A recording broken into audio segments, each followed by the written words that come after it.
The Jungle Book by Rudyard Kipling. Mowgli's Brothers, Part 1. Now Ran the kite brings home the night, and the Mong the bat sets free. The herds are shut, and briar and hut, for loosed till dawn are we. This is the hour of pride and power, talon and tush and claw. Oh, hear the call, good hunting all, that keep the jungle law. Night Song in the Jungle. It was 7 o'clock of a very warm evening in the Seeonee Hills when Father Wolf woke up from his day's rest, scratched himself, yawned, and spread out his paws, one after the other, to get rid of the sleepy feeling in their tips. Mother Wolf lay with her big gray nose dropped across her 4 tumbling, squealing cubs, and the moon shone into the mouth of the cave where they all lived. "Ugh," said Father Wolf, "it's time to hunt again."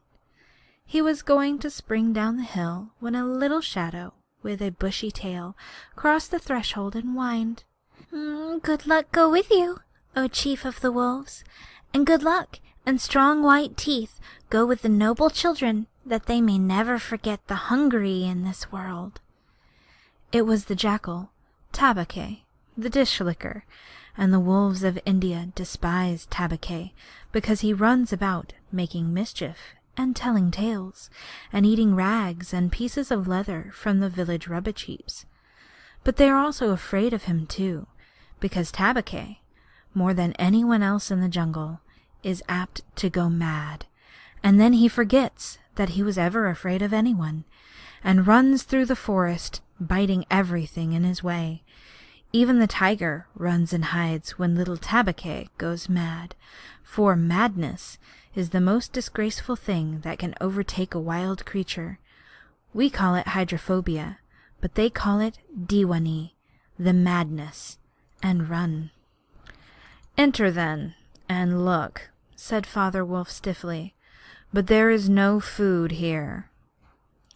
"For a wolf, no," said Tabaqui, "but for so mean a person as myself, a dry bone is a good feast. Who are we, the Gadir Log, the jackal people, to pick and choose?" He scuttled to the back of the cave, where he found a bone of a buck with some meat on it, and sat cracking the end merrily. "Thanks all for the good meal," he said, licking his lips. "How beautiful the noble children! How large their eyes, and so young too! Indeed, indeed, I might have remembered that the children of kings are men from the beginning." Now Tabaqui knew as well as anyone else that there is nothing so unlucky as to compliment children to their faces. It pleased him to see Mother and Father Wolf look so uncomfortable. Tabaqui sat still, rejoicing in the mischief that he had made, and then he said spitefully, "Shere Khan, the big one, has shifted his hunting grounds. He will hunt among these hills for the next moon, so he has told me." Shere Khan was the tiger who lived near the Waingunga River, 20 miles away. "He has no right," Father Wolf began angrily. "By the law of the jungle, he has no right to change his quarters without due warning. He will frighten every head of game within 10 miles, and I have to kill for 2 these days." His mother did not call him Languri, the lame one, for nothing, said Mother Wolf quietly. "He has been lame in one foot since his birth. That is why he has only killed cattle. Now the villagers of the Waingunga are angry with him, and he has come here to make our villagers angry. They will scour the jungle for him when he is far away, and we and our children must run when the grass is set alight. Indeed, we are very grateful to Shere Khan." "Shall I tell him of your gratitude?" said Tabaqui. "Out," snapped Father Wolf. "Out and hunt with thy master. Thou hast done harm enough for one night." "I go," said Tabaqui quietly. Ye can hear Shere Khan below in the thickets. I might have saved myself the message." Father Wolf listened, and below in the valley that ran down to a little river he heard the dry, angry, snarly, sing-song whine of a tiger who has caught nothing and does not care if all the jungle knows it. "The fool," said Father Wolf, "to begin a night's work with all that noise. Does he think that our buck are like his fat Wangunga bullocks?" "Hsht! It's neither bullocks nor buck he hunts tonight," said Mother Wolf. "It is man."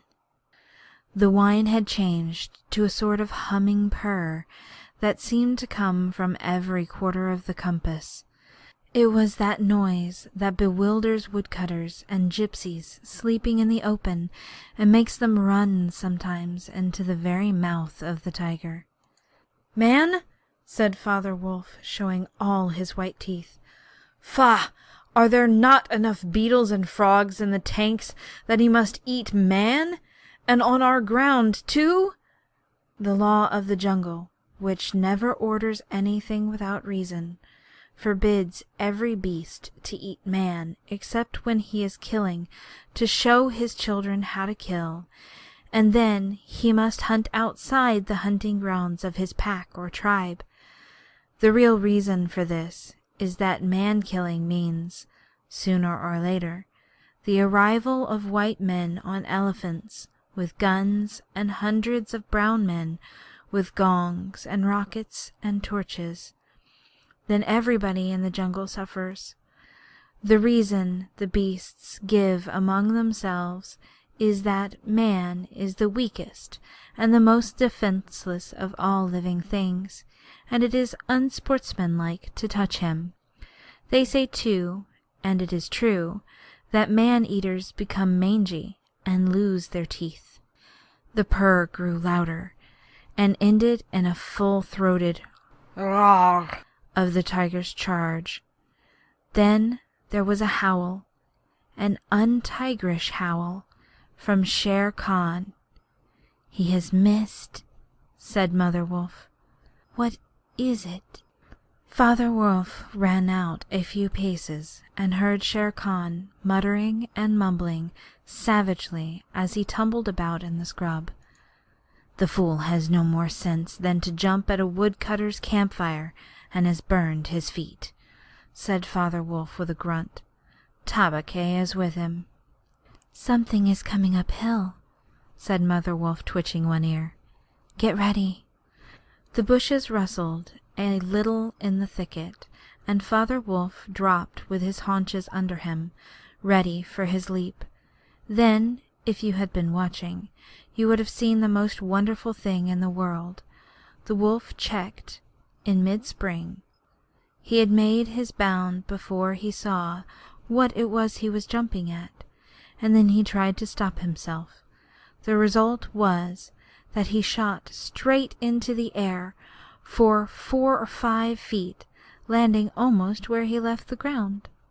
"Man! A man-cub! Look!" Directly in front of him, holding on by a low branch, stood a naked brown baby who could just walk, as soft and as dimpled a little atom as ever came to a wolf's cave at night. He looked up into Father Wolf's face and laughed. "Is that a man-cub?" said Mother Wolf. "I have never seen one. Bring it here." A wolf, accustomed to moving his own cubs, can, if necessary, mouth an egg without breaking it, and though Father Wolf's jaws closed right on the child's back, not a tooth even scratched the skin as he laid it down among the cubs. "How little, how naked, and how bold," said Mother Wolf softly. The baby was pushing his way between the cubs to get close to the warm hide. "Ayah!" And he is taking his meal with the others. And so this is a man-cub. Now, was there ever a wolf that could boast of a man's cub among her children? I have heard now and again of such a thing, but never in our pack or in my time," said Father Wolf. "He is altogether without hair, and I could kill him with a touch of my foot. But see, he looks up and is not afraid." The moonlight was blocked out of the mouth of the cave, for Shere Khan's great squire's head and shoulders were thrust into the entrance. Tabaqui, behind him, was squeaking, my lord, it went in here." "Shere Khan does us a great honor," said Father Wolf, but his eyes were very angry. "What does Shere Khan need?" "My quarry. A man's cub went this way," said Shere Khan. "Its parents have run off. Give it to me." Shere Khan had jumped at the woodcutter's fire, as Father Wolf had said, and was furious from the pain of his burned feet. But Father Wolf knew that the mouth of the cave was too narrow for a tiger to come in by. Even where he was, Shere Khan's shoulders and forepaws were cramped for want of room, as a man's would be if he had tried to fight in a barrel. "The wolves are free people," said Father Wolf. "They take orders from the head of the pack, and not from any striped cattle killer. The man cub's ours, to kill if we choose." "Ye choose, and ye do not choose. What talk is this of choosing? By the bull that I killed, I am to stand nosing into your dog's den for my fair dues? It is I, Shere Khan, who speak." The tiger's roar filled the cave with thunder. Mother Wolf shook herself clear of the cubs and sprang forward, her eyes like two green moons in the darkness, facing the blazing eyes of Shere Khan. "And it is I, Raksha, the demon, who answers. The man cub is mine, Lunguri, mine to me. He shall not be killed. He shall live to run with the pack and to hunt with the pack. And in the end, look you, hunter of little naked cubs, frog eater, fish killer, he shall hunt thee. Now go hence, or by Shamblur that I killed, I eat no starved cattle. Back thou goest to thy mother, burned beast of the jungle, lamer than thou camest into the world. Go!" Father Wolf looked on amazed. He had almost forgotten the days when he won Mother Wolf in a fair fight from 5 other wolves, when she ran in the pack and was not called the demon for compliment's sake. Shere Khan might have faced Father Wolf, but he could not stand up against Mother Wolf, for he knew that where he was she had all the advantage of the ground, and would fight to the death. So he backed out of the cave mouth, growling, and when he was clear, he shouted, "Each dog barks in his own yard. We will see what the pack will say to fostering of man cubs.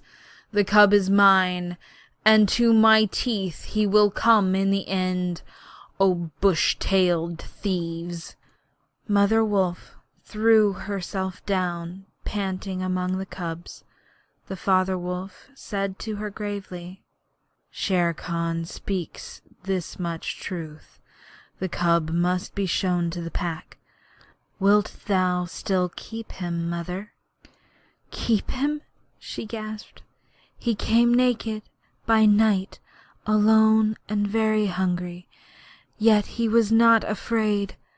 Look, he has pushed one of my babes to one side already, and that lame butcher would have killed him and would have run off to the Waingawana, while the villagers here hunted through all our lairs in revenge. Keep him? Assuredly I will keep him. Lie still, little frog, O thou Mowgli, for Mowgli the frog I will call thee. The time will come when thou wilt hunt Shere Khan as he has hunted thee." "But what will our pack say?" said Father Wolf. "The law of the jungle lays down very clearly that any wolf may, when he marries, withdraw from the pack he belongs to, but as soon as his cubs are old enough to stand their feet, he must bring them to the pack council, which is generally held once a month at full moon, in order that the other wolves may identify them. After that inspection, the cubs are free to run where they please, and until they have killed their first buck, no excuse is accepted if a grown wolf of the pack kills one of them. The punishment is death where the murderer can be found, and if you think for a minute, you will see that this must be so." Father Wolf waited till his cubs could run a little, and then on the night of the pack meeting took them and Mowgli and Mother Wolf to the Council Rock, a hilltop covered with stones and boulders, where 100 wolves could hide. Aklia, the great gray lone wolf, who led all the pack by strength and cunning, lay out at full length on his rock, and below him sat 40 or more wolves of every size and color, from badger-colored veterans who could handle a buck alone, to a young black 3 years old who thought they could. The lone wolf had led them for a year now. He had fallen twice into a wolf trap in his youth, and once he had been beaten and left for dead, so he knew the manners and customs of men. There was very little talking at the rock. The cubs tumbled over each other in the center of the circle where their mothers and fathers sat, and now and again a senior wolf would go quietly up to a cub, look at him carefully, and return to his place on noiseless feet. Sometimes a mother would push her cub far out into the moonlight to be sure that he had not been overlooked. Aklia from his rock would cry, "Ye know the law, ye know the law. Look well, O wolves." The anxious mothers would take up the call, look well, O wolves." At last, and Mother Wolf's neck bristles lifted as the time came, Father Wolf pushed Mowgli, the frog, as they called him, into the circle, where he sat laughing and playing with some pebbles that glistened in the moonlight. Aklia never raised his head from his paws, but went on with a monotonous cry, "Look well." A muffled roar came up from behind the rocks, the voice of Shere Khan crying, "The cub is mine. Give him to me. What have the free people to do with a man's cub?" Aklia never even twitched his ears. All he said was, "Look well, O wolves. What have the free people to do with the orders of any save the free people? Look well." There was a chorus of deep growls, and a young wolf in his 4th year flung back Shere Khan's question to Aklia, "What have the free people to do with a man's cub?" Now, the law of the jungle lays down that if there is any dispute as to the right of a cub to be accepted by the pack, he must be spoken for by at least 2 members of the pack who are not his father and mother. "Who speaks for this cub?" said Aklia. "Among the free people, who speaks?" There was no answer, and Mother Wolf got ready for what she knew would be her last fight if things came to fighting. Then the only other creature who is allowed at the pack council, Baloo, the sleepy brown bear who teaches the wolf cubs the law of the jungle. Old Baloo, who can come and go where he pleases because he eats only nuts and roots and honey, rose upon his hind quarters and grunted. "The man's cub? The man's cub?" he said. "I speak for the man's cub. There is no harm in a man's cub. I have no gift of words, but I speak the truth.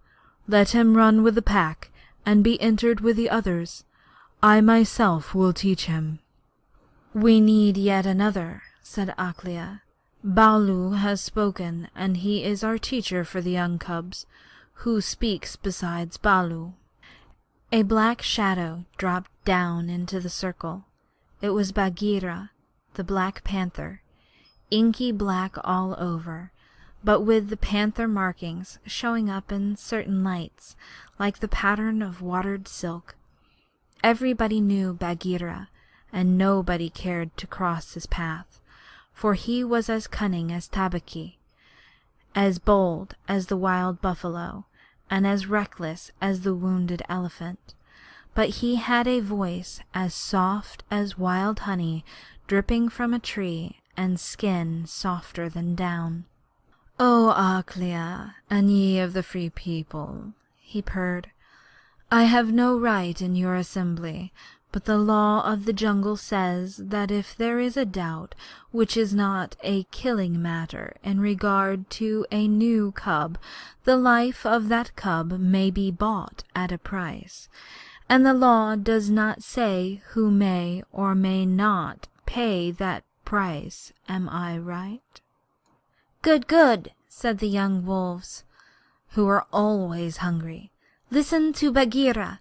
The cub may be bought for a price. It is the law." "Knowing that I have no right to speak here, I ask your leave." "Speak then," cried 20 voices. "To kill a naked cub is a shame. Besides, he may make better sport for you when he is grown. Baloo has spoken in his behalf. Now to Baloo's words I will add 1 bull, and a fat one, newly killed, not half a mile from here, if ye will accept the man's cub according to the law. Is it difficult?" There was a clamor of scores of voices, saying, "What matter? He will die in the winter rains. He will scorch in the sun. What harm can a naked frog do us? Let him run with the pack. Where is the bull, Bagheera? Let him be accepted." And then came Akela's deep baying cry, look well, O wolves." Mowgli was still deeply interested in the pebbles, and did not notice when the wolves came and looked at him one by one. At last they all went down the hill for the dead bull, and only Akela, Bagheera, Baloo, and Mowgli's own wolves were left. Shere Khan roared still in the night, for he was very angry that Mowgli had not been handed over to him. "I roar well," said Bagheera under his whiskers, "for the time will come when this naked thing will make thee roar another tune, or I know nothing of man." "It was well done," said Akela. "The men and their cubs are very wise. He may be a help in time." "Truly a help in time of need, for none can hope to lead the pack forever," said Bagheera. Akela said nothing. He was thinking of the time that comes to every leader of every pack, when his strength goes from him, and he gets feebler and feebler, till at last he is killed by the wolves, and the new leader that comes up to be killed in his turn. "Take him away," he said to Father Wolf, "and train him as befits one of the Free People." And that is how Mowgli was entered into the Seeonee wolf pack, for the price of a bull, and on Baloo's good word.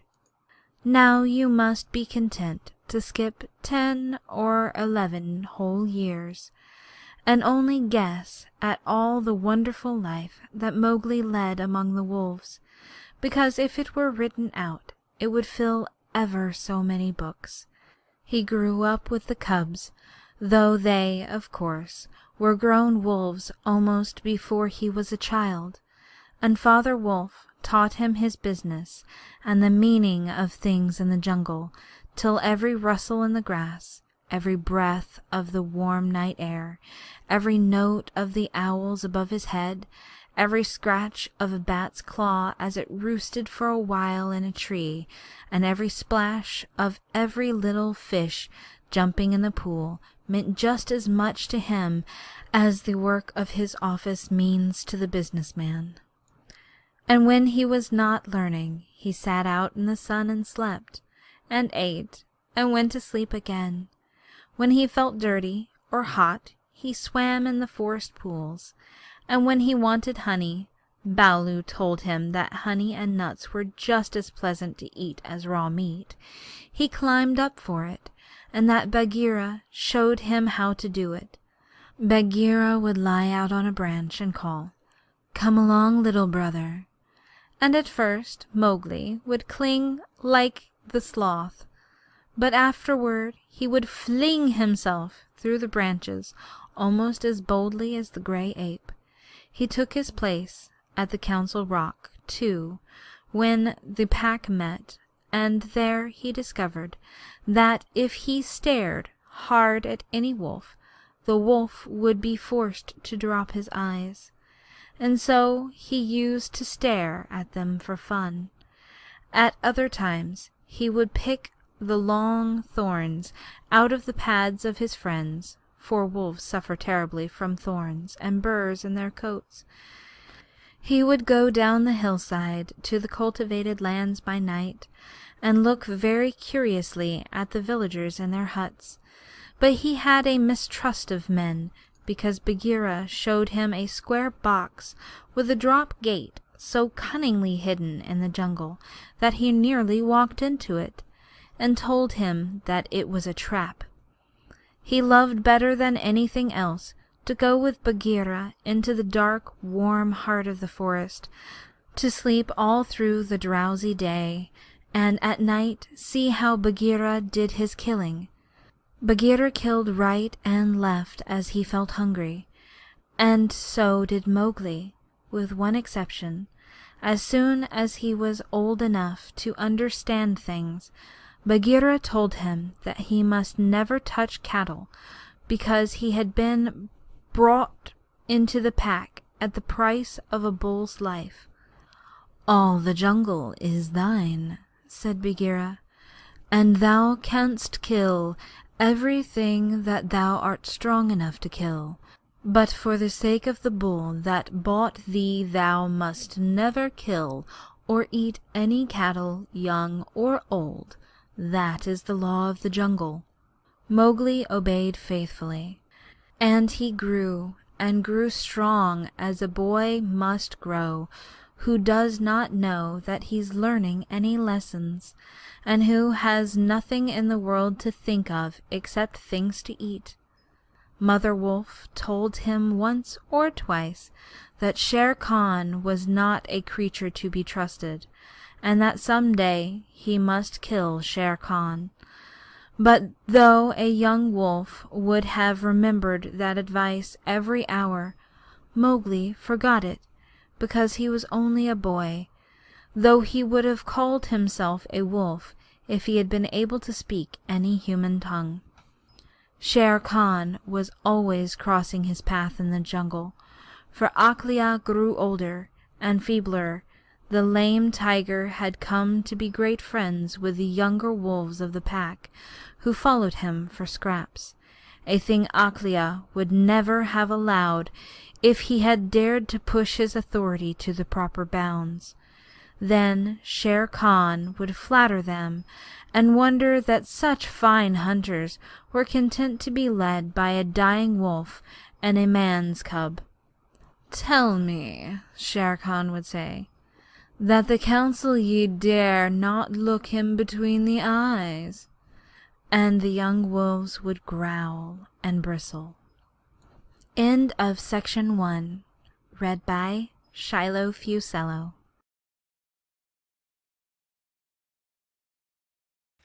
Mowgli's Brothers, Part 2.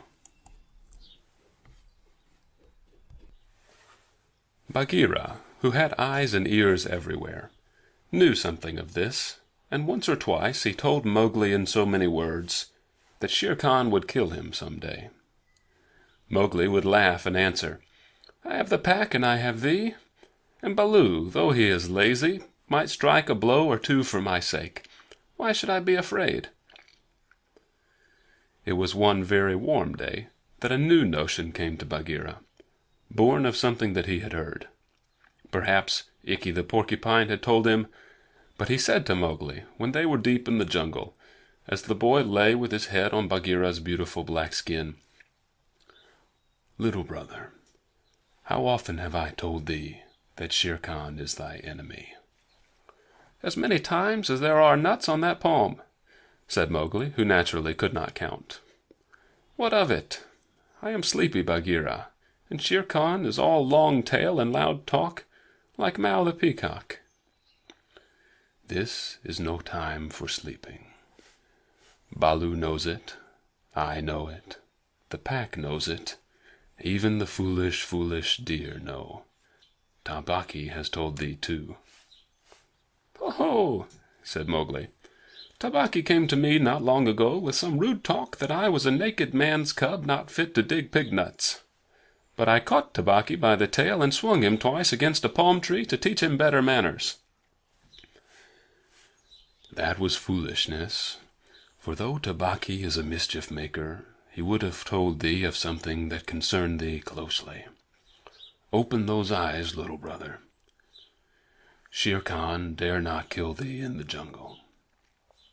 But remember, Akela is very old, and soon the day comes when he cannot kill his buck, and then he will be leader no more. Many of the wolves that looked thee over when thou wast brought to the council first are old too, and the young wolves believe, as Shere Khan has taught them, that a man cub has no place with the pack. In a little time thou wilt be a man." "And what is a man that he should not run with his brothers?" said Mowgli. "I was born in the jungle, I have obeyed the law of the jungle, and there is no wolf of ours from whose paws I have not pulled a thorn. Surely they are my brothers." Bagheera stretched himself at full length and half shut his eyes. "Little brother," he said, "feel under my jaw." Mowgli put up his strong brown hand, and just under Bagheera's silky chin, where the giant rolling muscles were all hid by the glossy hair, he came upon a little bald spot.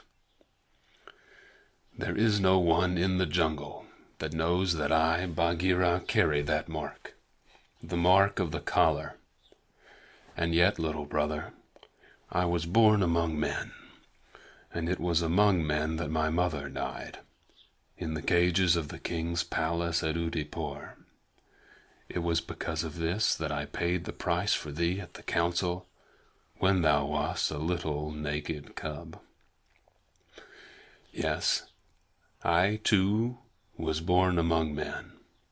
I had never seen the jungle.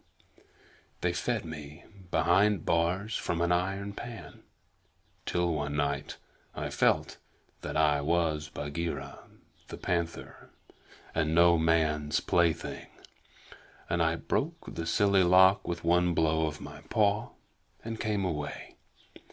And because I had learned the ways of man, I became more terrible in the jungle than Shere Khan. Is it not so?" "Yes," said Mowgli. "All the jungle fear Bagheera, all except Mowgli." "Oh, thou art a man's cub," said the Black Panther very tenderly. "And even as I return to my jungle, so thou must go back to men at last, to the men who are thy brothers, if thou art not killed in the council." "But why? Why should any wish to kill me?" said Mowgli. "Look at me," said Bagheera, and Mowgli looked at him steadily between the eyes. The big panther turned his head away after half a minute. "That is why," he said, shifting his paw on the leaves. "Not even I, can look thee between the eyes, and I was born among men, and I love thee, little brother. The others, they hate thee, because their eyes cannot meet thine, because thou art wise, because thou hast pulled out thorns from their feet, because thou art a man." "I did not know these things," said Mowgli sullenly, and he frowned under his heavy black eyebrows. "What is the law of the jungle? Strike first, and then give tongue. By thy very carelessness they know that thou art a man. But be wise. It is in my heart that when Akela misses his next kill, and at each hunt it costs him more to pin the buck, the pack will turn up against him and against thee. They will hold a jungle council at the rock, and then... I have it," said Bagheera, leaping up. "Go thou down quickly to the men's huts in the valley, and take some of the red flower which they grow there, so that when the time comes thou mayest have even a stronger friend than I or Baloo or those of the pack that love thee. Get the red flower." By red flower, Bagheera meant fire, only no creature in the jungle will call fire by its proper name. Every beast lives in deadly fear of it, and invents 100 ways of describing it. "The red flower," said Mowgli, "that grows outside their huts in the twilight. I will get some." "There speaks the man's cub," said Bagheera proudly. "Remember, it grows in little pots. Get one swiftly, and keep it by thee for time of need." "Good," said Mowgli. "I go. But art thou sure, oh my Bagheera?" He slipped his arm around the splendid neck and looked deep into the big eyes. "Art thou sure that all this is Shere Khan's doing?" "By the broken lock that freed me, I am sure, little brother." "Then by the bull that bought me, I will pay Shere Khan full tale for this, and it may be a little over," said Mowgli, and he bounded away. "That is a man, that is all a man," said Bagheera to himself, lying down again. "O Shere Khan, never was a blacker hunting than that frog hunt of thine 10 years ago." Mowgli was far and far through the forest, running hard, and his heart was hot in him. He came to the cave as the evening mist rose, and drew breath, and looked down the valley. The cubs were out, but Mother Wolf, at the back of the cave, knew by his breathing that something was troubling her frog. "What is it, son?" she said.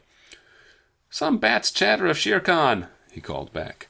"I hunt among the plowed fields tonight." And he plunged downward through the bushes, to the stream at the bottom of the valley. There he checked, for he heard the yell of the pack hunting, heard the bellow of a hunted Sambur, and the snort as the buck turned at bay. Then there were wicked, bitter howls from the young wolves. "Akela, Akela, let the lone wolf show his strength. Room for the leader of the pack. Spring, Akela." The lone wolf must have sprung and missed his hold, for Mowgli heard the snap of his teeth, and then a yelp as the Sambur knocked him over with his forefoot. He did not wait for anything more, but dashed on, and the yells grew fainter behind him as he ran into the croplands where the villagers lived. "Bagheera spoke truth," he panted, as he nestled down in some cattle fodder by the window of a hut. "Tomorrow is one day both for Akela and for me." Then he pressed his face close to the window and watched the fire on the hearth. He saw the husbandman's wife get up and feed it in the night with black lumps. And when the morning came and the mists were all white and cold, he saw the man's child pick up a wicker pot, plastered inside with earth, fill it with lumps of red-hot charcoal, put it under his blanket, and go out to tend the cows in the byre. "Is that all?" said Mowgli. "If a cub can do it, there is nothing to fear." So he strode around the corner and met the boy, took the pot from his hand, and disappeared into the mist while the boy howled with fear. "They are very like me," said Mowgli, blowing into the pot as he had seen the woman do. "This little thing will die if I do not give it things to eat." And he dropped twigs and dried bark on the red stuff. Halfway up the hill he met Bagheera with the morning dew shining like moonstones on his coat. "Akela has missed," said the panther. "They would have killed him last night, but they needed thee also. They were looking for thee on the hill." "I was among the plowed lands. I am ready, see?" Mowgli held up the fire-pot. "Good. Now I have seen men thrust a dry branch into that stuff, and presently the red flower blossomed at the end of it. Art thou not afraid?" "No, why should I fear? I remember now, if it is not a dream, how before I was a wolf I lay beside the red flower, and it was warm and pleasant." All that day Mowgli sat in the cave, tending his fire-pot and dipping dry branches into it to see how they looked. He found a branch that satisfied him, and in the evening when Tabaqui came to the cave and told him rudely enough that he was wanted at the Council Rock, he laughed till Tabaqui ran away. Then Mowgli went to the council, still laughing. Akela the Lone Wolf lay by the side of his rock as a sign that the leadership of the pack was open. And Shere Khan with his following of scrap-fed wolves walked to and fro openly, being flattered. Bagheera lay close to Mowgli, and the fire-pot was between Mowgli's knees. When they were all gathered together, Shere Khan began to speak, a thing he never would have dared to do when Akela was in his prime. "He has no right," whispered Bagheera. "Say so. He is a dog's son. He will be frightened." Mowgli sprang to his feet. "Free people!" he cried. "Does Shere Khan lead the pack? What has a tiger to do with our leadership?" "Seeing that the leadership is yet open and being asked to speak," Shere Khan began. "By whom?" said Mowgli. "Are we all jackals, to fawn on this cattle butcher? The leadership of the pack is with the pack alone." There were yells of "Silence, thou man's cub!" and "Let him speak, he has kept our law." And at last the seniors of the pack thundered, "Let the dead wolf speak." When a leader of the pack has missed his kill, he is called the dead wolf, as long as he lives, which is not long. Akela raised his old head wearily. "Free people, and ye too, jackals of Shere Khan, for 12 seasons I have led ye to and from the kill, and in all that time not one has been trapped or maimed. Now I have missed my kill. Ye know how that plot was made. Ye know how ye brought me up to an untried buck to make my weakness known. It was cleverly done. Your right is to kill me here on the Council Rock now. Therefore I ask, who comes to make an end of the Lone Wolf? For it is my right, by the law of the jungle, that ye come one by one." There was a long hush, for no single wolf cared to fight Akela to the death. Then Shere Khan roared, "Bah! What have we to do with this toothless fool? He is doomed to die. It is the man-cub who has lived too long. Free people, he was my meat from the first. Give him to me. I am weary of this man-wolf folly. He has troubled the jungle for 10 seasons. Give me the man-cub, or I will hunt here always and not give you one bone. He is a man, a man's child, and from the marrow of my bones I hate him." Then more than half the pack yelled, "A man, a man! What has a man to do with us? Let him go to his own place." "And turn all the people of the villages against us?" clamored Shere Khan. "No, give him to me. He is a man, and none of us can look him between the eyes." Akela lifted his head again and said, "He has eaten our food. He has slept with us. He has driven game for us. he has broken no word of the law of the jungle. Also, I paid for him with a bull when he was accepted. The worth of a bull is little, but Bagheera's honor is something that he will perhaps fight for," said Bagheera in his gentlest voice. "A bull paid 10 years ago," the pack snarled. "What do we care for bones 10 years old?" "Or for a pledge?" said Bagheera, his white teeth bared under his lip. "Well are ye called the Free People." "No man's cub can run with the people of the jungle," howled Shere Khan. "Give him to me." "He is our brother in all but blood," Akela went on. "And ye would kill him here? In truth, I have lived too long. Some of ye are eaters of cattle, and of others I have heard that under Shere Khan's teaching you go by dark and snatch children from the villager's doorstep. Therefore I know ye to be cowards, and it is to cowards I speak. It is certain that I must die, and my life is of no worth, or I would offer that in the man-cub's place. But for the sake of the honor of the pack, a little matter that by being without a leader ye have forgotten, I promise that if you let the man-cub go to his own place, I will not, when my time comes to die, bare one tooth against you. I will die without fighting. That will at least save the pack 3 lives. More I cannot do, but if ye will, I can save ye the shame that comes of killing a brother against whom there is no fault, a brother spoken for and bought into the pack according to the law of the jungle." "He is a man! A man! A man!" snarled the pack, and most of the wolves began to gather round Shere Khan, whose tail was beginning to switch. "Now the business is in thy hands," said Bagheera to Mowgli.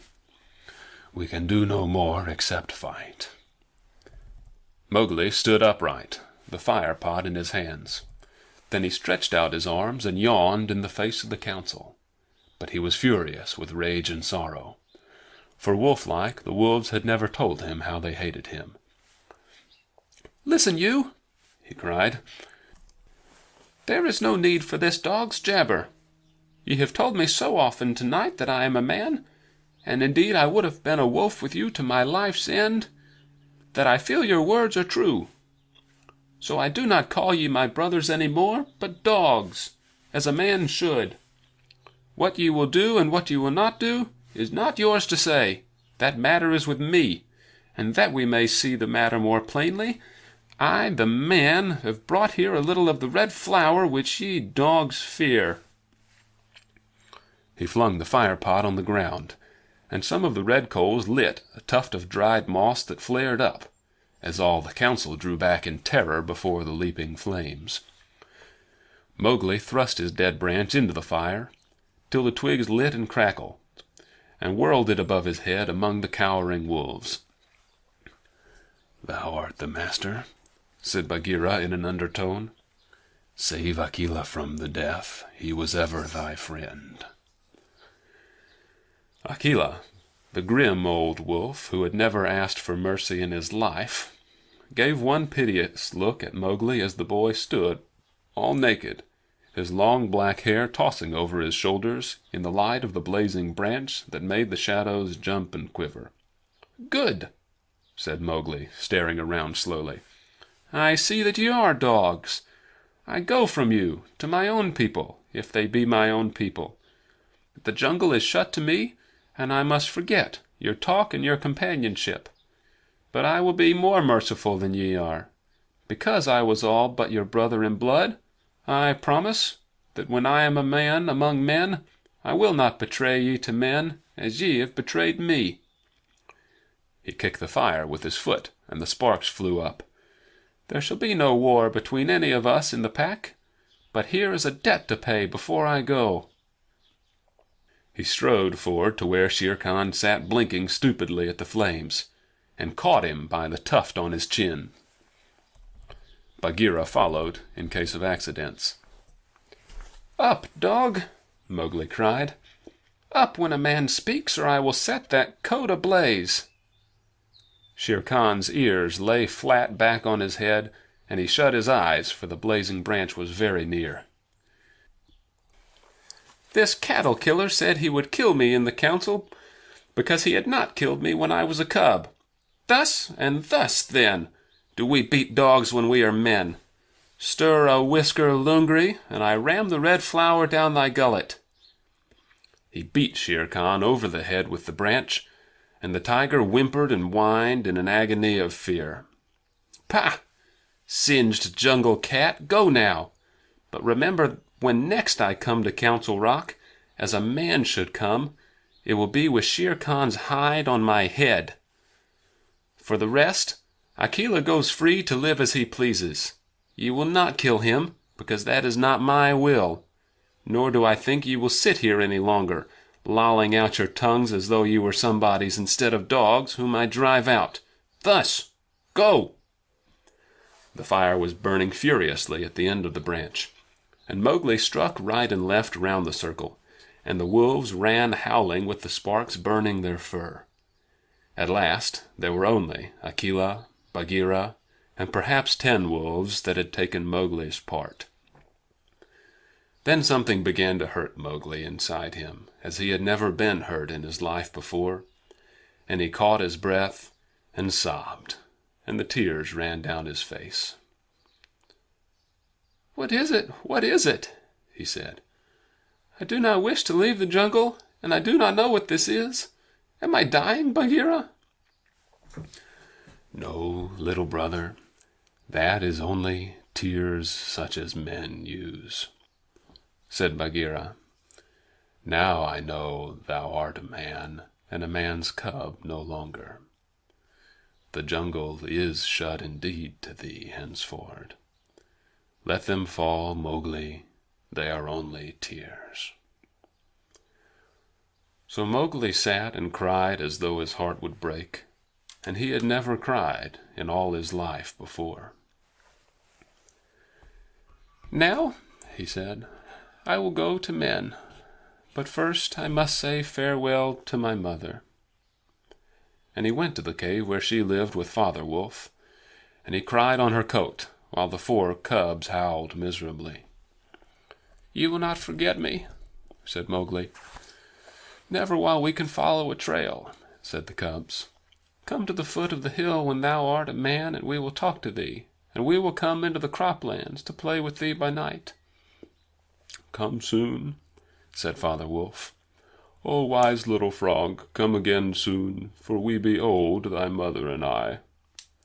"Come soon," said Mother Wolf, "little naked son of mine, for listen, child of mine, I loved thee more than ever I loved my cubs." "I will surely come," said Mowgli, "and when I come it will be to lay out Shere Khan's hide upon the Council Rock. Do not forget me. Tell them in the jungle never to forget me." The dawn was beginning to break when Mowgli went down the hillside alone to meet those mysterious things that are called men. End of section number 2.